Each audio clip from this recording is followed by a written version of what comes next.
প্রথমে তোমাদের একটি ভিডিও দেখাবো, তারপরে ভিডিওটি সবচেয়ে ফানি কমেন্টগুলি পড়ে শোনাবো।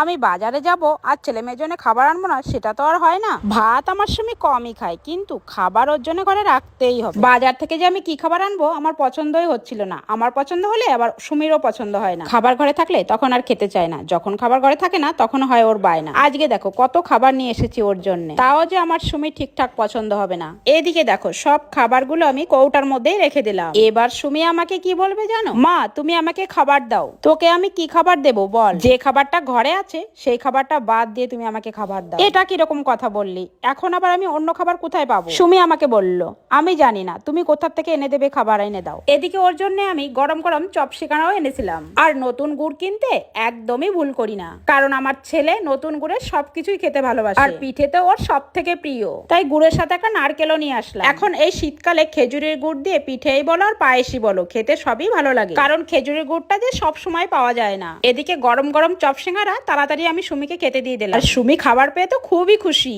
আর তোমরা কে কে খাবার খেতে সুমির মতো বায়না করো সেটা আমাকে অবশ্যই জানিও। चलिए शुरू करते हैं। কাকিমা, আপনার সুমি তো কিছুই খেতে চায় না। বলছি কাকিমা, সুমি কিছুই খেতে চায় না, সুমি শুধু খেতে চায় ছেলেদের কোলের পানি, তাই না কাকিমা? प्यारी समझ गई। আচ্ছা কাকিমা, এত সুমি সুমি করো কেন? জানি না। সুমি সুমিকে বললাম, সুমি আমাকে বললো। अच्छा